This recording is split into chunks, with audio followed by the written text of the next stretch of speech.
Hello friends, assalamu alaikum, namaskaram, welcome back to Tales of NAJU. ഇന്നത്തെ recipe വളരെ easy ആയിട്ട് ഉണ്ടാക്കിയെടുക്കാൻ പറ്റിയിട്ടുള്ള ഒരു റെസിപ്പിയാണ്. അതിനു വേണ്ടിയിട്ട് കുറച്ച് പഴം എടുത്തിട്ടുണ്ട്. അതിൻ്റെ തൊലിയൊക്കെ കളഞ്ഞ് എടുത്തിട്ടുണ്ട്. ഇനി ഇതൊന്ന് സെൻറ്ററിൽ ഇതുപോലെ ഒന്ന് കീറി കൊടുക്കുക. ഇത് കത്തി വെച്ചിട്ട് കീറി കൊടുക്കുന്ന സമയത്ത് അതിൻ്റെ മുക്കാൽ ഭാഗത്തോളം കീറി കൊടുത്താൽ മതിയാവും. ഇതിൻ്റെ ഉള്ളിൽ ഫില്ലാക്കി കൊടുക്കാനായിട്ടാണ്. ഇനി ഒരു ചീനച്ചട്ടിയിലേക്ക് അല്പം ഡാൽഡയാണ് ഒഴിച്ചു കൊടുത്തിട്ടുള്ളത്. ഇതിന് പകരം നിങ്ങൾക്ക് വെളിച്ചെണ്ണയോ ഓയിലോ അല്ലെങ്കിൽ ഗീയോ ഏത് വേണമെങ്കിലും ചൂസ് ചെയ്യാവുന്നതാണ്. അപ്പോൾ കുറച്ച് ഡാൽഡ ഇട്ട് കൊടുത്തിട്ട് അതൊന്ന് മെൽറ്റായി വരുമ്പോൾ ഇതിലേക്ക് ഓരോ പഴവും ഇട്ടിട്ട് ഒന്ന് വാട്ടിയെടുക്കുക. ജസ്റ്റ് ഒന്ന് ഗോൾഡൻ ബ്രൗൺ കളർ ആയി കിട്ടിയാൽ മതിയാവും. അതുവരെ ഒന്ന് തിരിച്ചു മറിച്ച് ഇട്ടിട്ട് ഒന്ന് വാട്ടിയെടുക്കുക. ഈ ഒരു റെസിപ്പി നമുക്ക് 5 മിനിറ്റ് കൊണ്ട് ഉണ്ടാക്കിയെടുക്കാനായിട്ട് പറ്റും. വളരെ ഈസി ആയിട്ട് ഉണ്ടാക്കിയെടുക്കാനും അതുപോലെ തന്നെ മാവിൻ്റെ ഒന്നും ആവശ്യമില്ല. ജസ്റ്റ് ഒരു ഫില്ലിങ്ങും ഉണ്ടാക്കിയെടുക്കാൻ പറ്റിയിട്ടുള്ള റെസിപ്പിയാണ്. അപ്പോൾ ഞാൻ ഇതുപോലെ തന്നെ ബാക്കിയുള്ള എല്ലാ പഴവും നെയ്യിലിട്ടിട്ട് ഇതുപോലെ ഒന്ന് ചെയ്തെടുക്കുന്നുണ്ട്. ഒരു ഗോൾഡൻ ബ്രൗൺ കളർ ആവുന്ന സമയത്ത് ഈ ഒരു ചീനച്ചട്ടിയിൽ നിന്ന് മാറ്റിയെടുക്കാം.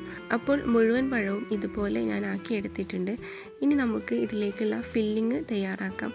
അപ്പോൾ ഈ ഒരു ഫില്ലിങ്ങാണ് ഇതിൻ്റെ ഏറ്റവും ടേസ്റ്റ് എന്ന് പറയുന്നത്. അപ്പോൾ ഈ ഫില്ലിങ് ഉണ്ടാക്കുന്നത് നേരത്തെ വാട്ടിയെടുത്തിട്ടുള്ള ആ ഒരു ചീനച്ചട്ടിയിലേക്ക് തന്നെ അല്പം ഡാൽഡ ഒഴിച്ച് കൊടുത്തിട്ടുണ്ട്. അതിലേക്ക് അല്പം അണ്ടിപ്പരിപ്പും മുന്തിരിയും കൂടെ ഇട്ട് കൊടുക്കുക. അതൊന്ന് റോസ്റ്റ് ആവുന്ന സമയത്ത് ഇതിലേക്ക് നമുക്ക് മുട്ടയാണ് ചേർത്ത് കൊടുക്കാനുള്ളത്. അതിന് വേണ്ടിയിട്ട് 2 മുട്ടയിലേക്ക് അല്പം പഞ്ചസാര ചേർത്ത് കൊടുക്കുന്നുണ്ട്. എത്രയാണോ മധുരം വേണ്ടത് അതിനനുസരിച്ച് പഞ്ചസാര ചേർത്ത് കൊടുക്കാവുന്നതാണ്. പിന്നെ പഴം ഓൾറെഡി മധുരം ഉള്ളത് കാരണം അധികം പഞ്ചസാര ചേർത്ത് കൊടുക്കുന്നില്ല. പിന്നെ പഞ്ചസാര ചേർത്ത് കൊടുത്ത ശേഷം നന്നായിട്ട് മിക്സാക്കി കൊടുക്കുക.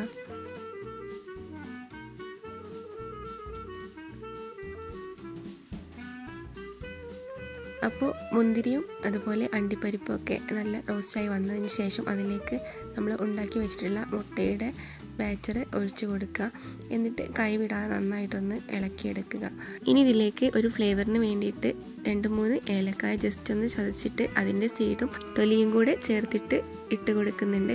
ഇതിന് പകരം നിങ്ങളുടെ കയ്യിൽ ഏലക്കപ്പൊടിയാണെങ്കിൽ ആ പൊടി ചേർത്ത് കൊടുത്താലും മതിയാവും. എന്നിട്ട് നന്നായിട്ട് മിക്സാക്കി കൊടുക്കുക. ഇത് ജസ്റ്റ് ഒന്ന് വേവുന്ന സമയത്ത് ഇതിലേക്ക് ഒരു ഇൻഗ്രീഡിയൻറ്റ് കൂടി ചേർത്ത് കൊടുക്കുന്നുണ്ട്.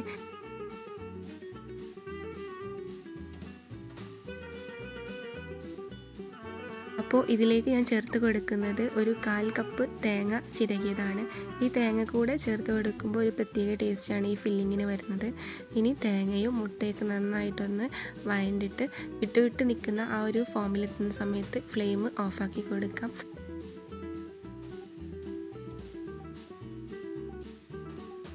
അപ്പോൾ ഇപ്പോൾ റെഡി ആയിട്ടുണ്ട്. മുട്ടയും അതുപോലെ തേങ്ങയൊക്കെ വിട്ട് നിൽക്കുന്ന ആ ഒരു രൂപത്തിലായിട്ടുണ്ട്. ഇനി നമുക്ക് കുറച്ചൊന്ന് ചൂടാറാനായിട്ട് മാറ്റി വയ്ക്കാം. എന്നിട്ട് നേരത്തെ റോസ്റ്റ് ചെയ്ത് വെച്ചിട്ടുള്ള പഴത്തിൻ്റെ ഉള്ളിലേക്ക് ഈ ഒരു പോർഷനിലേക്ക് ഫില്ലാക്കി കൊടുക്കുക. അപ്പോൾ ഞാൻ എല്ലാം ഇതുപോലെ ഫില്ലാക്കി എടുക്കുന്നുണ്ട്. എത്രത്തോളം അതിൻ്റെ ഉള്ളിലേക്ക് നിറക്കാൻ പറ്റുമോ അത്രത്തോളം നന്നായിട്ട് പ്രസ്സാക്കിയിട്ട് നിറച്ച് കൊടുക്കുക. പിന്നെ നല്ല ടേസ്റ്റുള്ള ഒരു ഫില്ലിങ്ങാണിത്. അപ്പോൾ മസ്റ്റായിട്ടും ട്രൈ ആക്കി നോക്കുക. പിന്നെ ഇതുപോലെ ഞാൻ മാവിൽ മുക്കി പൊരിക്കുന്ന വേറൊരു വീഡിയോ മുൻപ് ഇട്ടിട്ടുണ്ടായിരുന്നു. അപ്പോൾ അതിൻ്റെ വീഡിയോ കാണാത്തവരുണ്ടെങ്കിൽ ഡിസ്ക്രിപ്ഷൻ ബോക്സിൽ ലിങ്ക് കൊടുക്കാം. വേണമെന്നുള്ളവർ ചെക്ക് ചെയ്ത് നോക്കുക. വീഡിയോ ഇഷ്ടമായെങ്കിൽ ലൈക്ക് ചെയ്യുക, ഷെയർ ചെയ്യുക, അതുപോലെ തന്നെ നിങ്ങളുടെ കമൻസുകളൊക്കെ അറിയിക്കുക. അപ്പോൾ ഇൻഷാ അല്ലാഹ് മറ്റൊരു വീഡിയോ ആയിട്ട് വീണ്ടും വരാം. അതുവരേക്കും bye. Thank you. Thanks for watching.